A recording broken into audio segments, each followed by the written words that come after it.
Just put it in.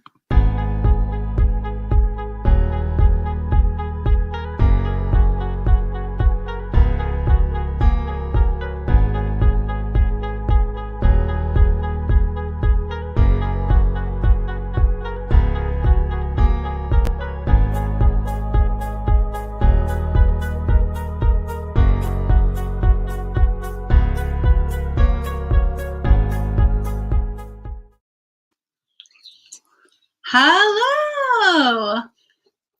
So you want to hear a funny story? Do you want to say hi first? Yes. Hello. So there's something on the screen. It looks like I have black on my teeth. Oh. Anyways. Okay, so here's our funny story. We just did this. This is like deja vu. Why did we think? I don't know. For some reason, we thought we were live, and we weren't. So we started, and now we're starting again because now you're with us. And that's yeah, it was funny because we literally thought we were live. And we were like doing it as if we were live, and we weren't even live yet. Now we are, and we appreciate our many viewers joining us. Sarah's drinking something kind of gross. You want to tell them what you're drinking? Kombucha, super greens. It's new at Natural Grocers. Check it out. Has all this funky stuff on the bottom, but a couple exciting announcements. We want to apologize. First of all, it's been a little hiatus since we've been here last. Yeah. Also, if you're here, tell us because we don't know who's here. We know someone's here. What's up, Charlie? Hey, good to see you.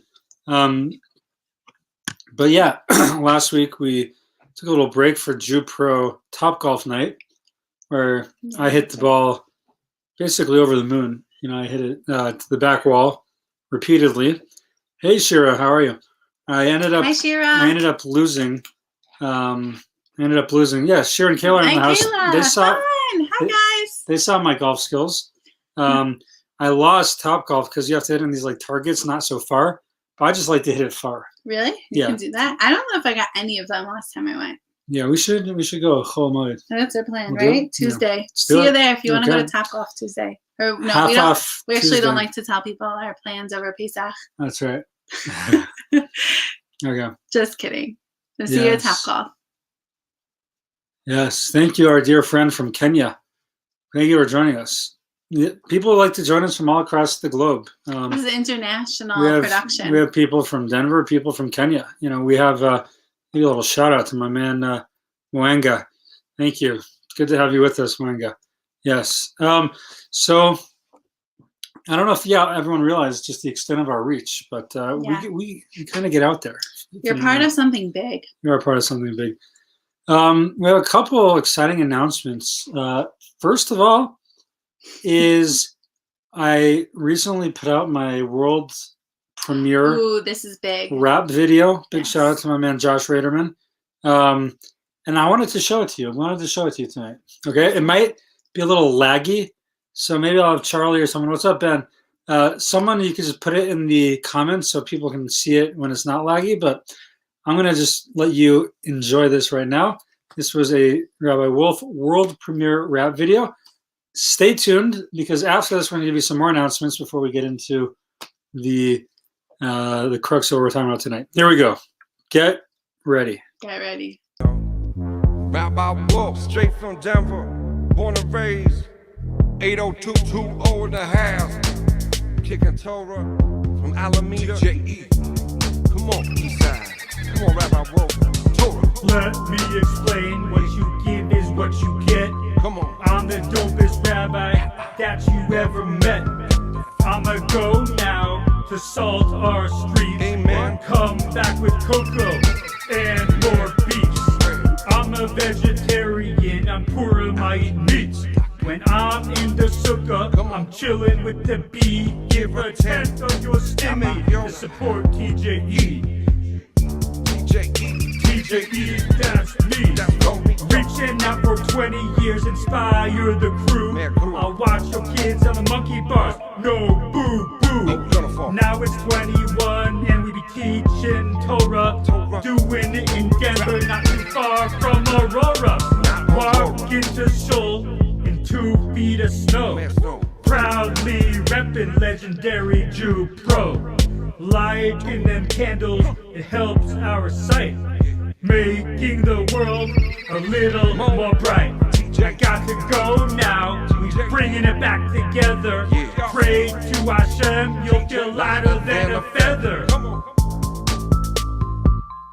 Rap my wolf, rap my wolf. J.E.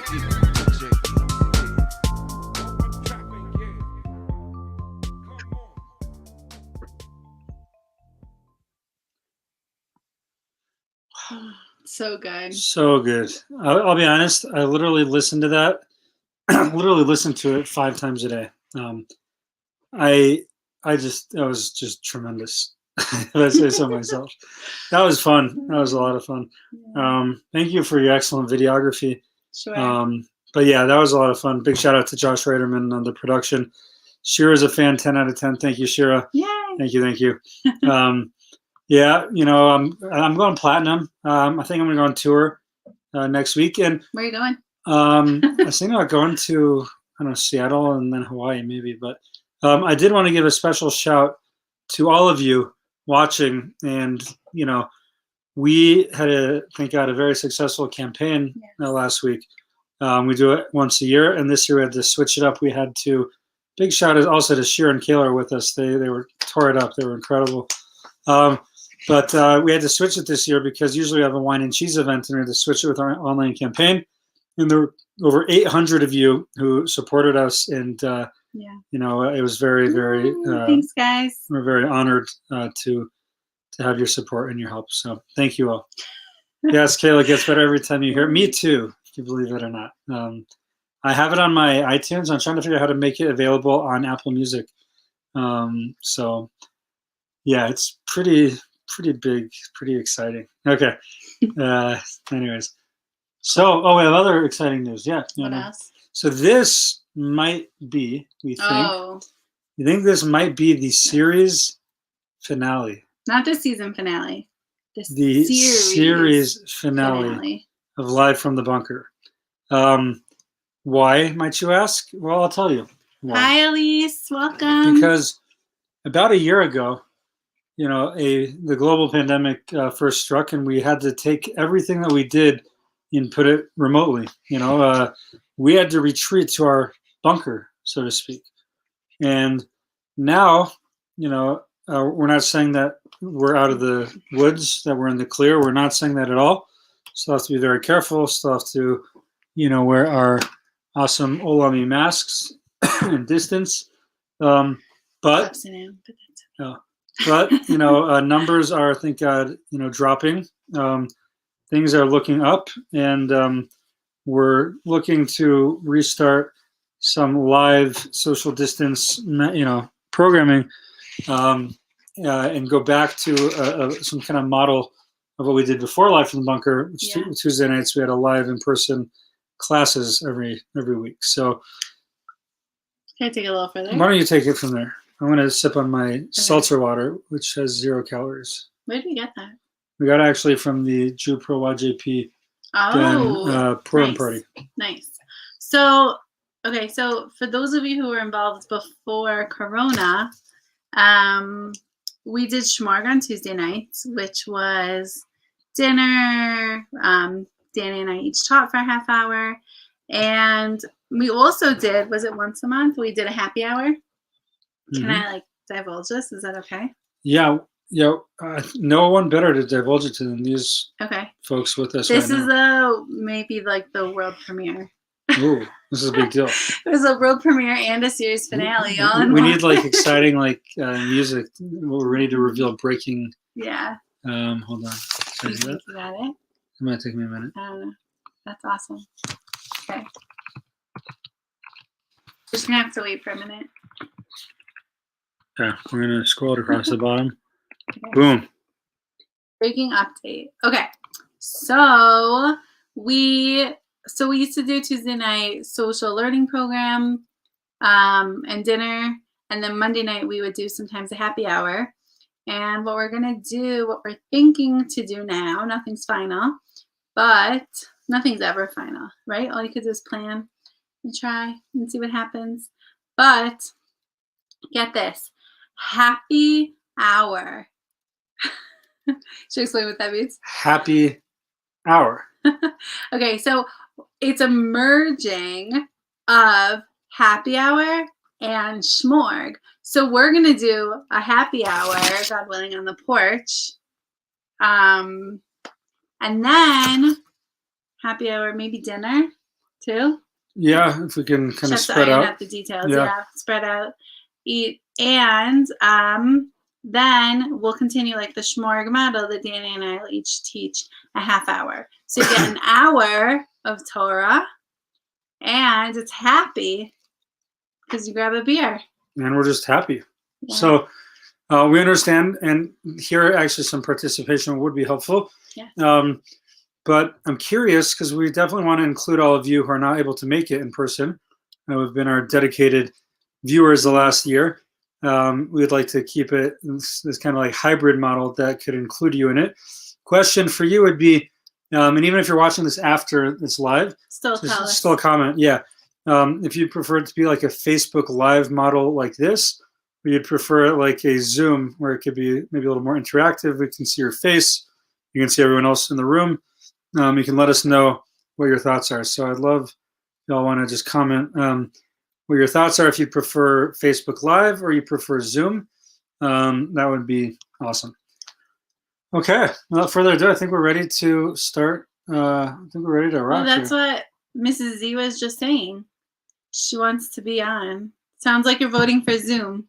Okay, Nice. very nice. Should we?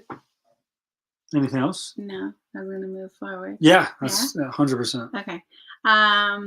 So since Pesach, Passover, Pesach, whatever you want to call it, is coming really soon, like really soon. It's coming even more soon when you still have a lot of cooking to do. Zoom from Kayla. Cool. It's coming really soon and we want to be ready, not just physically ready and our homes and our food cooked, but we want to be spiritually ready as well. So this is actually an awesome opportunity for us to take a few minutes and gather our thoughts on the holiday. So just to help focus, I think, at least for me, through the rest of my cooking and cleaning. The cleaning is almost done. Now it's time to start cooking. I was going to make brownies tonight, but I forgot to get sugar at the store. Speaking of cleaning, can I just throw something out there? Sure. So I spent about an hour today actually just emptying out my car. And I actually, it's pretty cool. You always find some goodies in there. And I actually made a TikTok about this earlier. I found 3 pieces of Hanukkah gelt in the bottom, in the back seat area. And I was very happy. It was tremendous. And we also found Usher's lost baseball glove. He was very excited about that. Which was about 10 months of being lost. So this is very exciting. And always good to clean out the car once every 12 months and good things happen. Oh, Thanks, Charlie, thank you. He's posted it for us. Awesome. I greatly appreciate that. There's a link to the TikTok. You just can't copy that. Amazing. Okay. Yeah. Thank you. Can't wait to see what we're going to find in my car next. Yes, that's going to be an adventure. I think there's actually another bag of clothes for the clothing swap in there. Never got dropped off yet. No. Anyways, yeah, that should be exciting. Okay, should we keep going? Go for it. I just have this just got to keep moving, right? Time is ticking away. So that being said, we want to talk about Pesach, and I think it's a really amazing holiday, an opportunity that's very unique with so much to learn and take from it. Like, this is just the few ideas we wanted to share this week, but like there's so much, it's unending. There's so much that, not to sound overwhelming, it's just a lot. Yeah. But these are some of our favorite ideas at the moment. Do you want to start? Should I start? Maybe you would start. Sure. Cool. Okay. So, I'm gonna get in this. I feel like Couple you're questions. cut out a little bit. You want to? Thank you. Here? Sir? Okay. Yeah. Excellent. So there's this cool idea actually that we sit at the Seder. I don't know if you're familiar with this.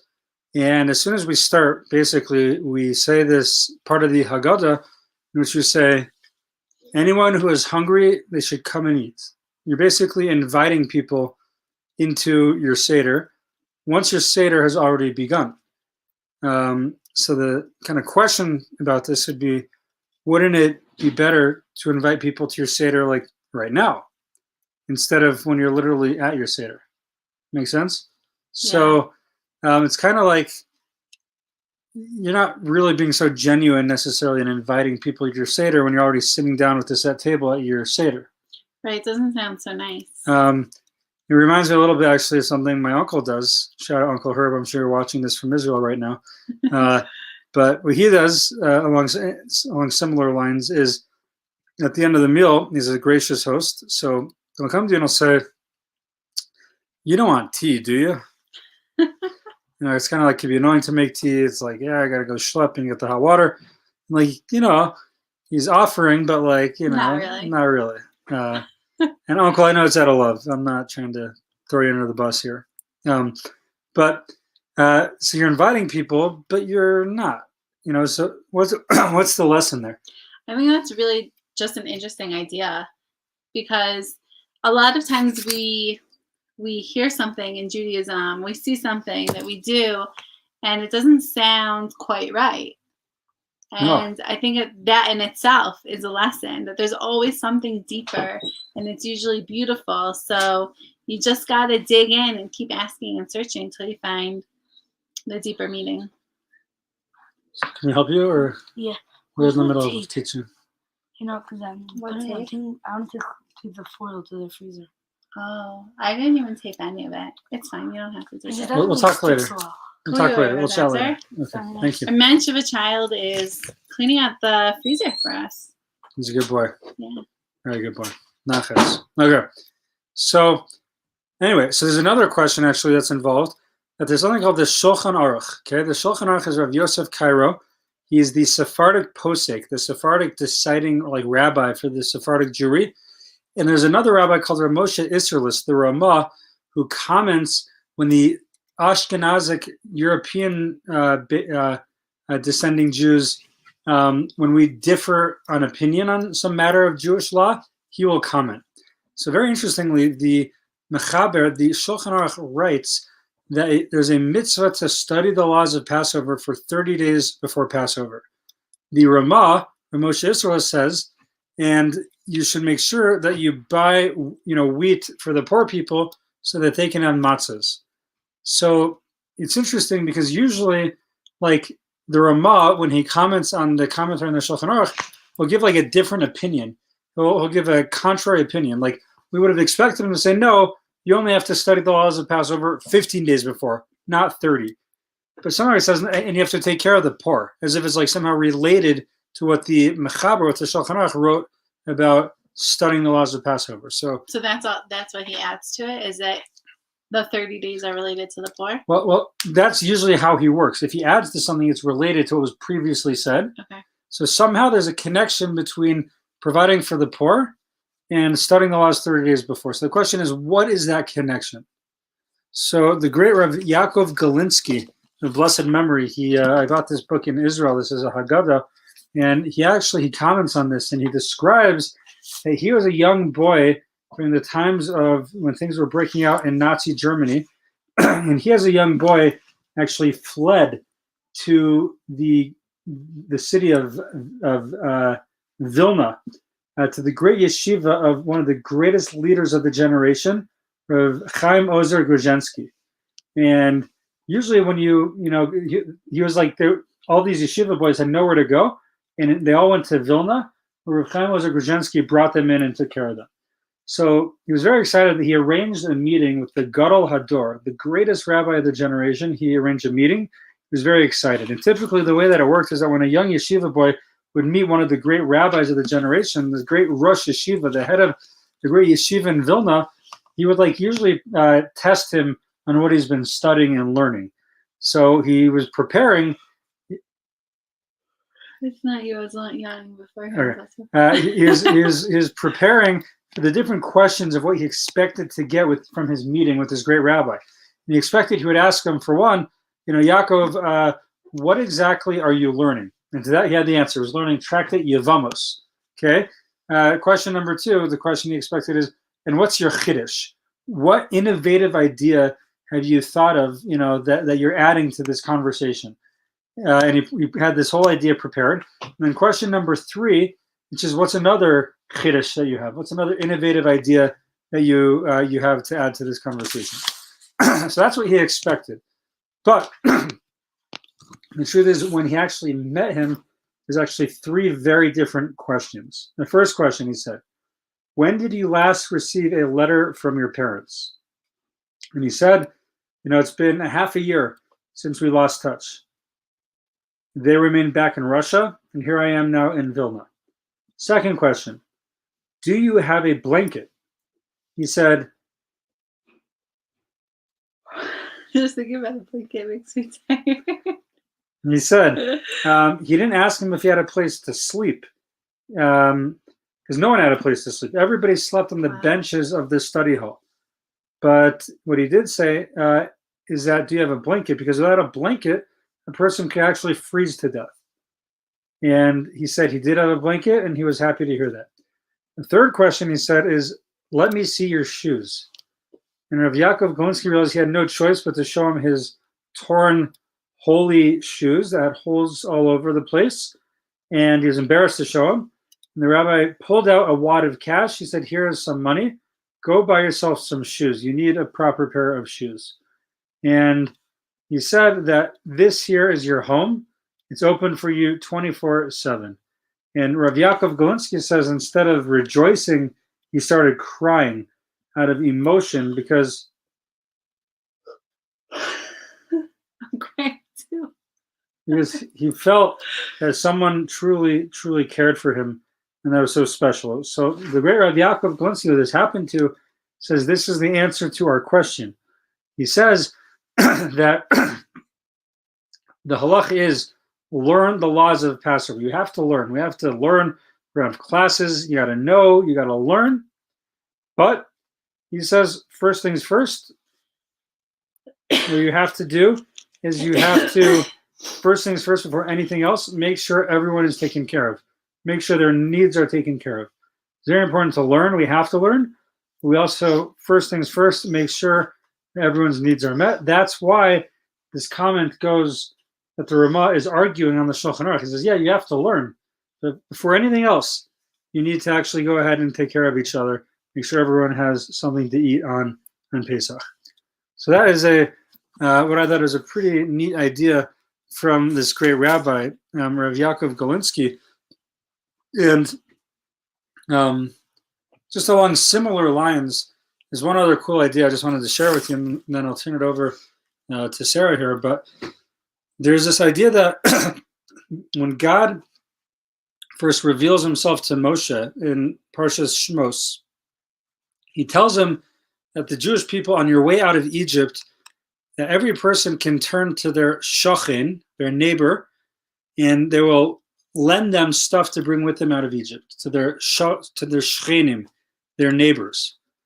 When the Torah records that we actually left, God describes to Moshe that the Egyptians are going to we're going to borrow stuff when we leave Egypt from our re'im. It changes the word. The Torah changes the word from neighbor to re'ah, which means friend. So the question is, what happened in the interim that suddenly the Egyptians, who've now suffered a full year of plagues, become our friends? That they're that they're going to lend us out stuff as friends would do. So what happened there? So the Netziv writes that in the plague of darkness, the commentaries tell us. You want to just go take a nap? It's like the fifth one. I'm sorry. I'm going to end soon. Tonight. This clearly is very boring. It's okay. That's why I like actually teaching in a school where they use masks, because when they yawn, I can't even tell. It's like. Do you ever, with your mask, are you ever like chewing and you're not done chewing, but like you can walk in because no one will know that you're still chewing? Like I'm yawning, I can't even tell. Oh, making me laugh. Anyway, I'm going to end this very soon. No, I love it. Okay. So, so the question is, what happened? So in the plague of darkness, and for I believe it was 3 of the days, it was so dark, right? The darkness was so thick, the Egyptians could not even move. And the question is, how did they even survive? Yeah.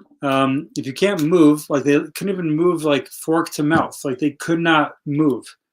So then it says it must be that the Jews actually went ahead and took care of them and they fed them. And because of that, the Egyptians were so grateful that they viewed us as their friends, as their reign. So you see this idea that even this nation that had afflicted us, at their time of distress and great need, the Jewish people went ahead and they took care of them. So you see this idea that resurfaces about just taking care of each other, looking out for each other. It's a critical need. So I meant to mention this at the beginning, actually, is I think the class tonight, we should dedicate it to the memory of the 10 victims who were murdered going to the grocery store not too far, 45 minutes away from where we are. A friend of mine I learned with today, Isaac, told me he was at the grocery store yesterday, lives in Boulder. He was there 2 days ago. The day before this happened. That's their grocery store. That's where they go. So it should be a memory, in memory of those lives that were cut down senselessly.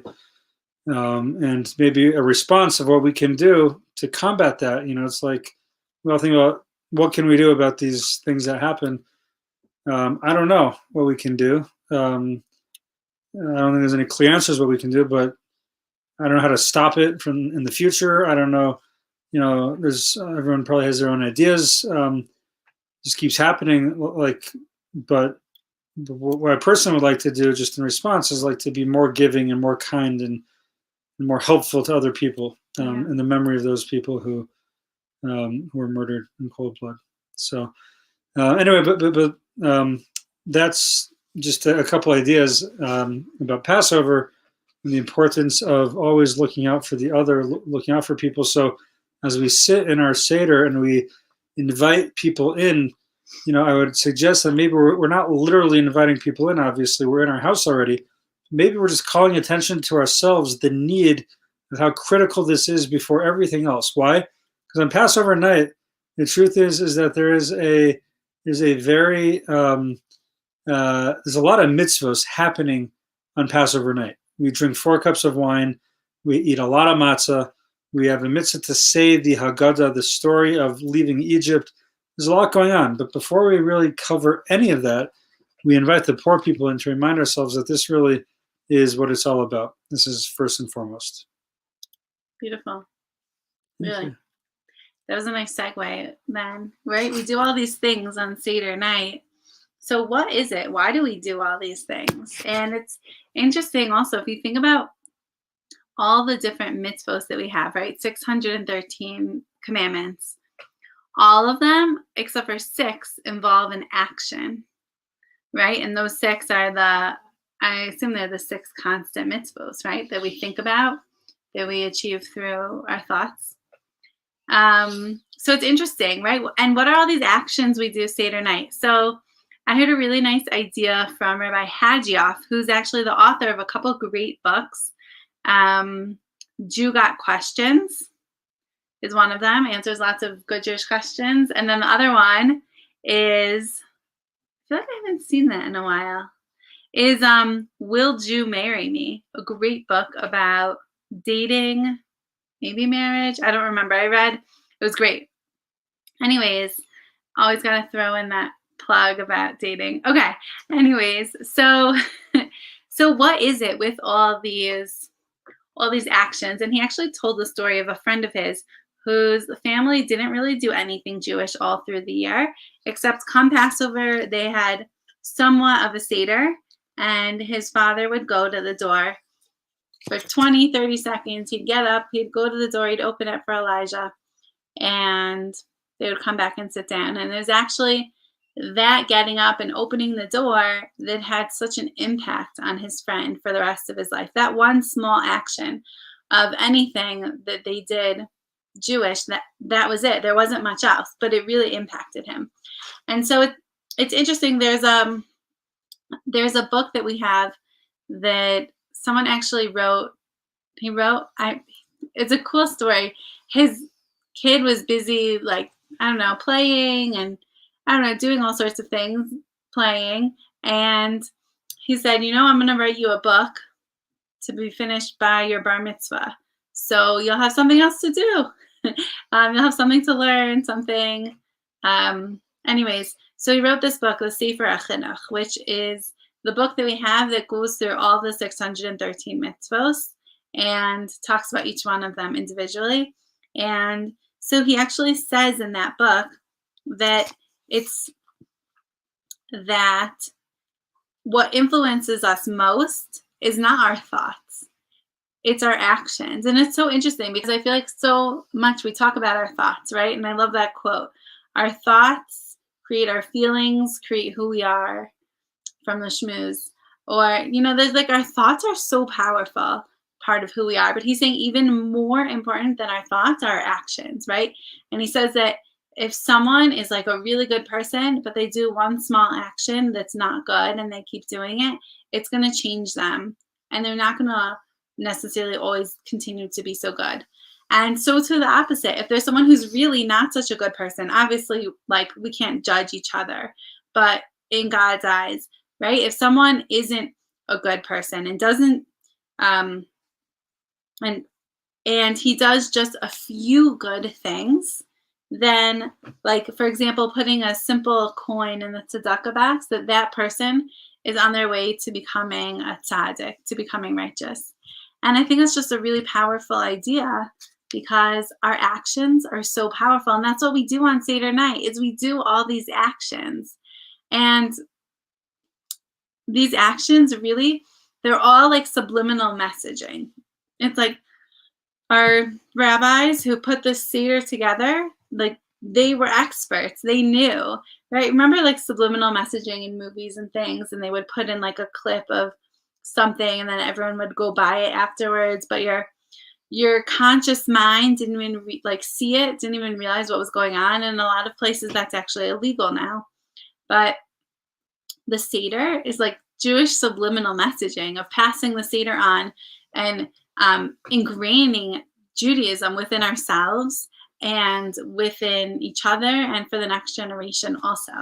So it's just powerful. All these little things that we do that might seem like tedious, right? I have to prepare the eggs in the salt water, right? Everyone has a different custom about eggs, but some people have a custom. I think we've established that everyone has this custom to eat eggs in salt water. Does anyone not have that custom? Let us know, like, those tuning in, again, live and even later, not live. Do you eat salt water? Do you eat eggs in salt water on Pesach? My mama makes like this egg soup, basically, like this chopped up eggs in salt water, served like as a soup almost. Sarah thinks it's strange. I think it's tremendous. Clearly, we didn't have that custom growing up. And we'd like you to solve this for us. We're going to take a vote. We're going to just break for a minute for a vote. Just tell us, yes, you do it. No, you don't do it. And we'll wait. The Schwartzers do. That counts for 2 because we got Kayla and Shira with us right now. So 2-0 me. And no one else is responding. So I win. Thank you. Okay, we'll see what happens with this. Anyways, so yeah, so there's the eggs in the salt water. There's all these different things, right? And I have to prepare the lettuce and prepare the horseradish. There's so many little pieces to put together that it could seem tedious, but all of these things are really connected to different actions, and they're so important. And actually, I just wanted to share about that, a really cool story. Someone came to the Chofetz Chaim, a great rabbi who actually was pretty recent. He passed away in 1933, and asked him, he said he was offered a job in the bank and as a teller.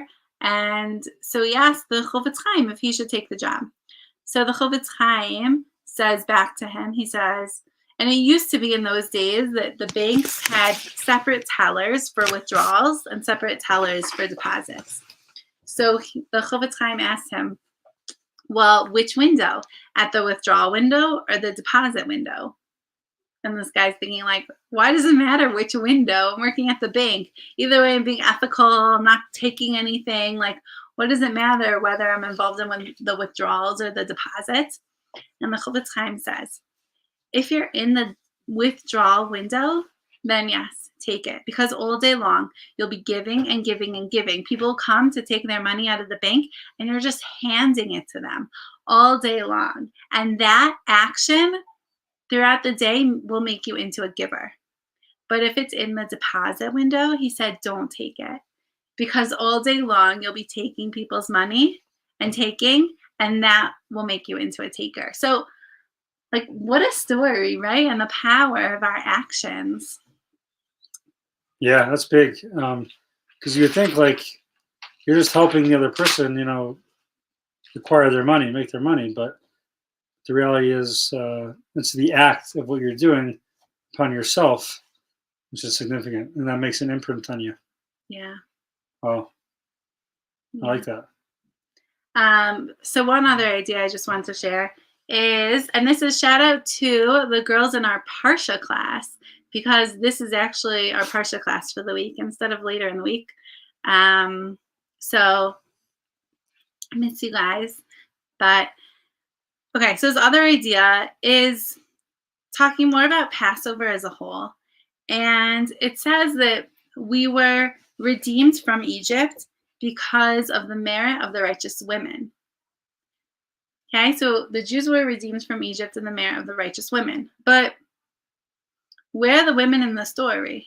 We hear so much about Moshe. There's Nachshon who jumped into the river. And I learned some beautiful ideas actually from Miriam Kazman, who anyone who's learned with me or who's read Circle, Arrow, Spiral, it's a phenomenal book she wrote. And she connects these ideas and the male and female energies in the world. Everything in the world relates back to these energies because that's what the world is built upon. And that's how she views Pesach also. So, okay, so she says there's really two parts to the story. There's the part that the movie is based on, the Prince of Egypt, right? Where they're taking the Jews out of Egypt. But then there's another aspect to the story, and that's taking Egypt out of the Jews. So, like, what does that mean? There's so many ways you could go into that. Another just fun fact, and I never realized this before, but maybe this is common knowledge, that the 4 cups at the Seder represent the 4 mothers. Sarah, Rivka, Rachel, and Leah. Sarah are matriarchs. And the 3 matzahs at the Seder represent our 3 patriarchs. Do you ever know that? I don't believe I knew that. Yeah. No. Me neither. I thought that was cool. Anyways, okay, so there's some cool ideas that we can learn from this and some ideas about the story that you might never have heard before that I think are really beautiful. Okay, so first I just want to talk about Basya or Bitya. So she was Paro's daughter. And when Miriam put Moshe, baby Moshe, in the basket in the Nile River, it was Basya who was at the river. And she saw this baby, and she knew it was a Jewish baby. And she, right, this famous story, she stretched out her hand, and God made a miracle, and her hand was able to reach the basket, and she brought him in. And she took in a child, right? Her name is Basya. What does Basya mean? It means daughter of God. She took in a child who was not hers. And we hear that she converted, or that was her conversion when she was converting. So the Gemara says, yeah, she's going to convert. Yep. Yeah. So just as she took in a child who wasn't hers to become a parent for them, God took her in to become her parent. I thought that was just so beautiful. And it's interesting also, and sorry for my girls' Parsha class, I talked a little bit about this last week about just the name of the idea of Moshe. Moses actually had 10 different names. We learn, I think from a midrash, I can't remember. And which one sticks? The name of Moshe, which was given to him by Basya, the daughter of Pharaoh, this Egyptian woman. So I think it's so interesting. Why?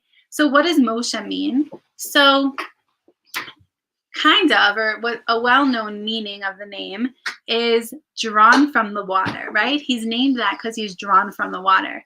There's a different idea from what we talked about before in Parsha about Moshe's name. But Moshe was drawn from the water. But if you look at the grammar of it, it doesn't quite mean that.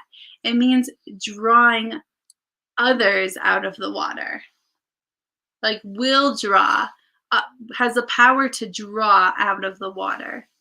So that was Moshe's name. So just like Basia drew him out of the water, she was giving him this strength for the rest of his life of, shout out to Julie. Hi. I just saw that you're watching. So she was giving him this strength to draw out others, right? And we see so many times in his life that he's really caring for others, caring for individuals, right? When he sees the Egyptian beating the Jew and how he saves them, and the two Jews fighting, and just so many different times he gets involved because he's like, that's really so much of his essence is drawing others out of the water. So I thought that was just a really beautiful idea. Yeah, love that. That's something new for me. Okay, and then another thing. Okay, let's talk about Miriam now. So Miriam, actually one more thing about Moshe first. Okay, Moshe, one more thing is, how do we call Moshe? We refer to Moshe as Moshe Rabbeinu? Yeah, Moshe Rabbeinu. What does Rabbeinu mean? What's his title we add to his name? Our teacher. Our teacher, right? If you think about all the things that Moshe did, right? The plagues, splitting the sea. Why is he not called Moshe who split the sea? Moshe the sea splitter. But it's not. He's called Moshe, our teacher. And that, I think, relates back to the idea of taking Egypt out of the Jews, as opposed to taking the Jews out of Egypt. And that just like with this male and female energy, the male energy is more public and more arrow and like getting things done, and that's taking the Jews out of Egypt, like this big dynamic play of events. That's very much the male energy. And then there's also the female energy of taking Egypt out of the Jews, and I just think that's more like behind the scenes and it takes a little more patience. It's not just like you do it and it's done. It's like bedtime, right? You do a great job at bedtime, and then comes tomorrow and you're like, what? I have to do it all again. It's your turn today. So, and I thought that was an interesting thought. Okay. So then Miriam. So it's interesting because Miriam, before Moshe is born, she challenges her parents, right? Because Pharaoh came out with a decree. Hi, Maggie. Pharaoh came out with a decree that all Jewish baby boys should be thrown into the Nile. And so Miriam's parents, the leaders of the generation, actually separated. And how can we have a baby in such a time? They thought it wasn't the right thing to do. But Miriam, and like that's where we get into, again, if you're interested in all this like male female energy stuff, it's a whole nother thing. I'm just kind of like dipping in kind of a little bit. Maybe it's like not even fair. It doesn't make sense if you never heard of it before. But like the male energy is like very also like there's hierarchy that you follow, but the female energy is more like it's the circle, right, of her book Circle, Arrow, Spiral, and there's more harmony, and we just don't like understand this whole hierarchy thing. So that's why Miriam's able to say to her parents, wait, what are you doing? Maybe you're making a mistake, because Paro is just killing all the boy babies, but you're not allowing the girls to be born either. And her parents actually listen to her and they get back together. And that's a trend for the whole Jewish people. And it took this girl to speak up and to say something and to not be scared of the hierarchy, and because like she wasn't even like aware of it. It was just, she saw the world differently. Exactly. So I guess, yeah. That's a good point. So far, I guess, again, we're going over just the massive impact that women have made on the Exodus, right? And you're saying Basia so far, now Miriam. Yeah. That's so interesting, yeah. Yeah. And apparently, Miriam, we know, was a prophetess, but we don't learn that she was a prophetess. The Torah doesn't tell us until tambourines, right? Until after they cross the sea and they take out their tambourines. So why don't we know this before?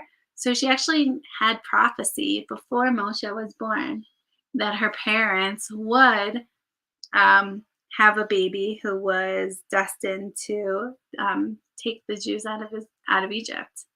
And so she had that prophecy, and she always like held on to the faith in it. And that's why, even at that time when there's Moshe in the river, like you could say story's over, sweetheart, it's not going to happen.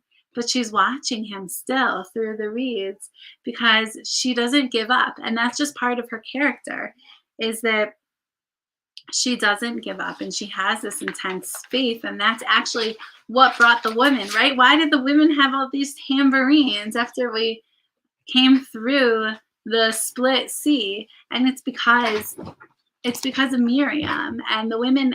And we had this faith, not to despair, that it's all going to work out in the end. And we just have to keep hanging on, keep holding on and waiting for that moment and bring our tambourines so that we'll be ready to celebrate when it happens. So, yeah. And I think just like the last message of that is that we're not in charge, right? Like Miriam, she was telling to her parents, like, we're not in charge. We're just responsible to do what we're meant to do. And I don't think what we're meant to do is like to be not having any babies. Like, God's going to decide what's going to happen in the end. We just have to do our part. And that's such an important lesson for life, that, sometimes it's so easy to get caught up in the outcome of things, little things, big things, anything, right? Am I going to finish my project on time? Or, how's this conversation going to go? Or am I going to get that job or that promotion, or, Yeah. But all we can do is put in our effort, and really, like, we're meant to put in our effort. But what happens in the end, it's not up to us. And there's a certain relief in being able to take a step back from the situation at that point, knowing that you did what you're meant to do. And just like Miriam had faith in the end, in the very end, it will all work out. And so too, we can carry that with us through the year. Love it. Beautiful. Close that. Yeah. Yeah. You can call it a night. Okay, awesome. Yeah. We're going to talk even about the Shifra and Puah, or Yeah. There's just so much to talk. There's so many beautiful ideas. Okay, we could do a little more. So Shifra and Puah were the midwives. So Paro called to the palace, the Jewish midwives, and said, kill all the baby boys. And Shifra and Puah didn't do it because they had this intense faith of God. But who was Shifra and Puah? Shifra and Puah was really Miriam and her mother, Yocheved, Moshe's mother. And they were the midwives. And it's interesting because sometimes it takes taking a step back and you see through history how things do work out. So Miriam, through this whole thing, she merited that when we were in the desert, the well, and there's so much significance behind the well and the water. I was reading it and I was just mind blown. I'm like, this is a whole thing of its own. It's so interesting. Remember all the wells that were dug and Gracious? Yeah. And it just explains all of that. It's fascinating. Wow. But the well in the desert was in Miriam's merit because she had this tremendous faith was part of it. And actually, King David was a descendant of hers. I'm trying to remember why that was. There was a whole tie-in. I don't even remember. I don't recall. I didn't write it down. Interesting. Anyways, there's so much more to learn. Yeah. But the splitting of the sea and the tambourines was kind of like the conclusion of the story for Miriam, because she had this prophecy that her brother would be the one to take the Jews out of Egypt. And she had her tambourines ready for that moment, for when the fulfillment of her prophecy as a whole would come true. Wow. That's amazing. Amazing. Yeah.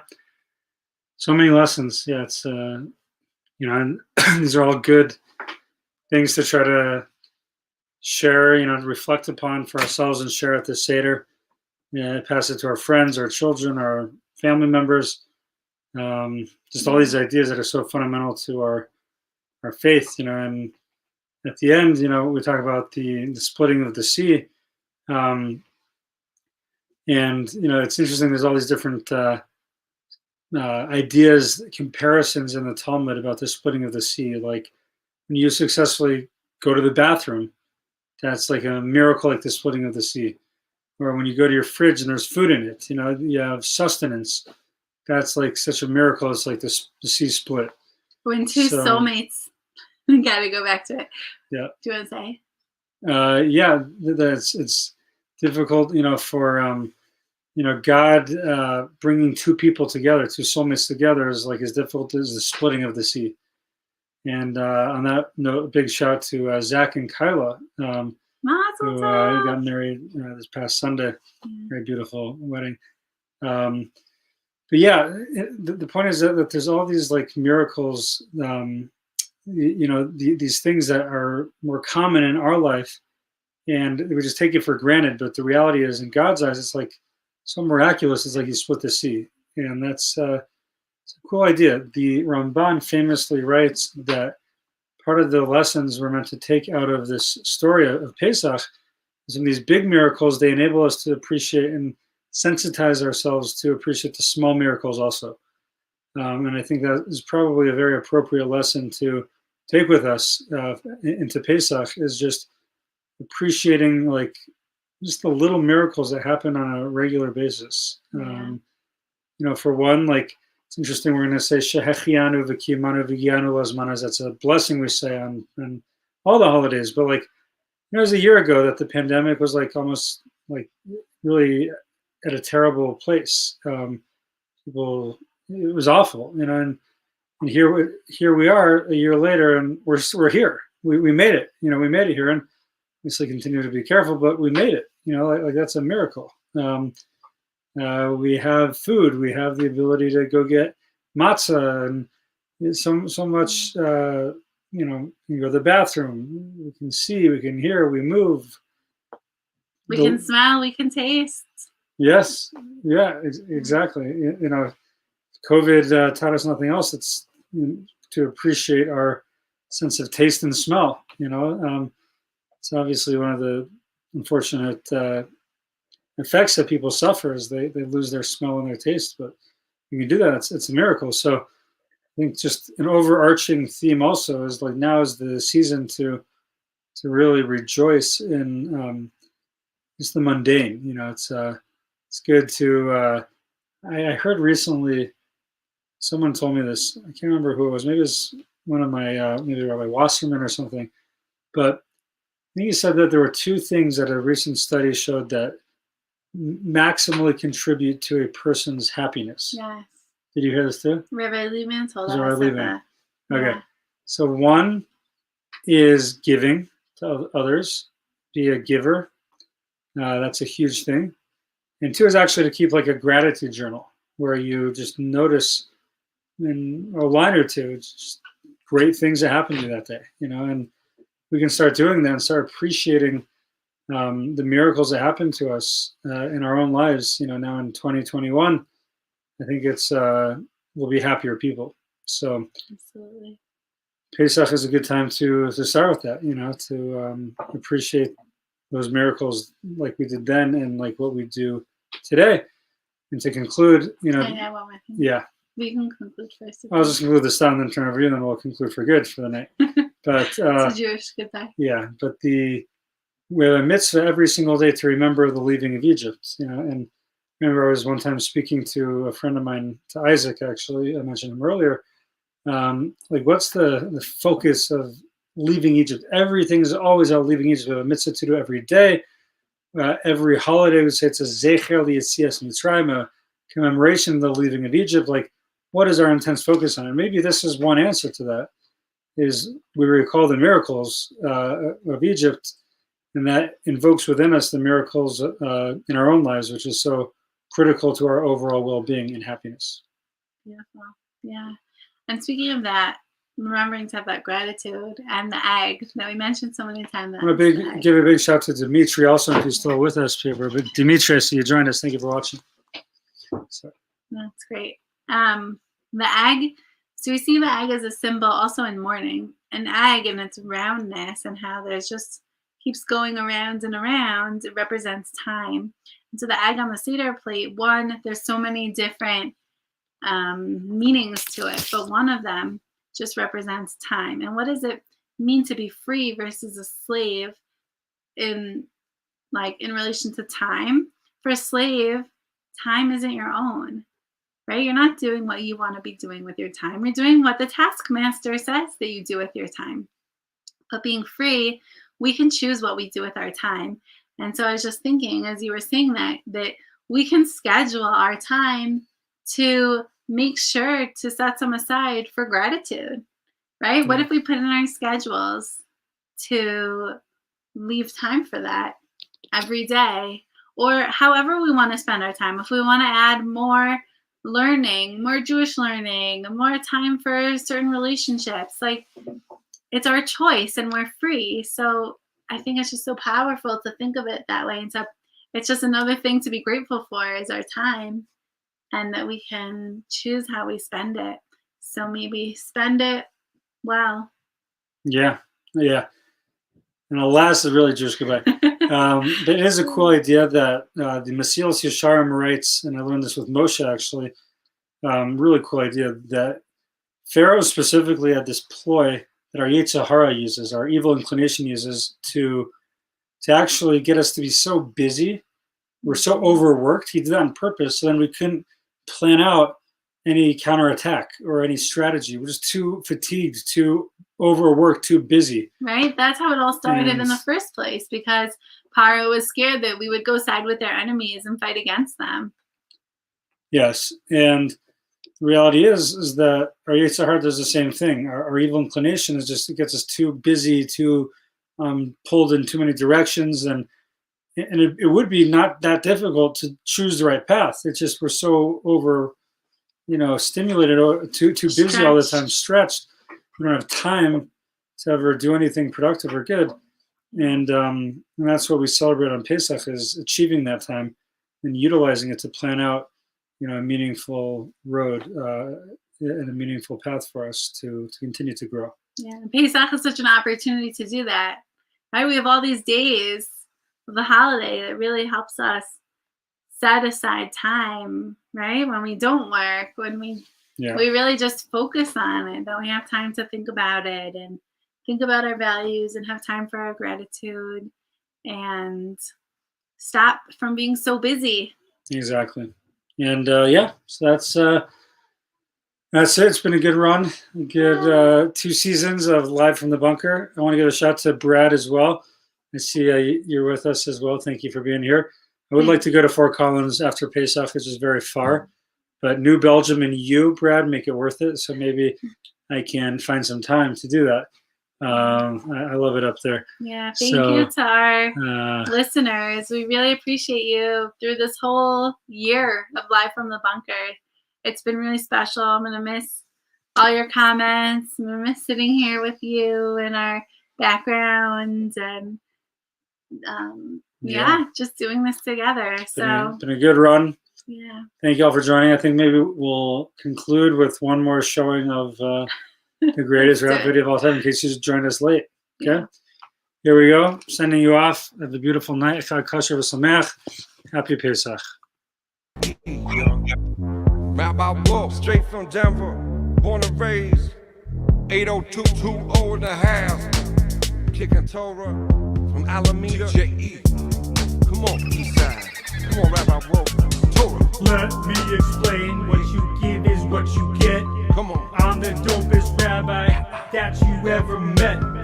I'ma go now to salt our streets. Amen. Come back with cocoa and more beef. I'm a vegetarian, I'm Purim, I eat meats.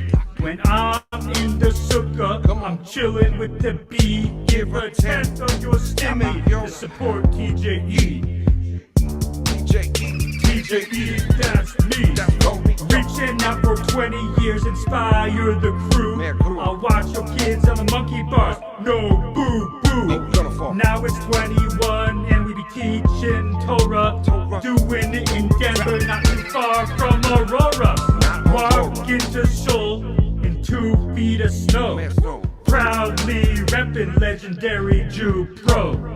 Lighting them candles, it helps our sight, making the world a little more bright.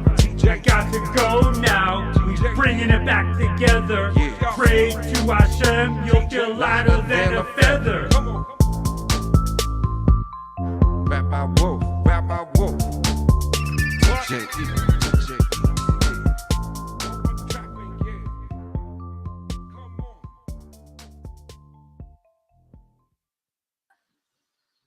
Thank you all, and Good be well, night. be healthy. We'll see you soon.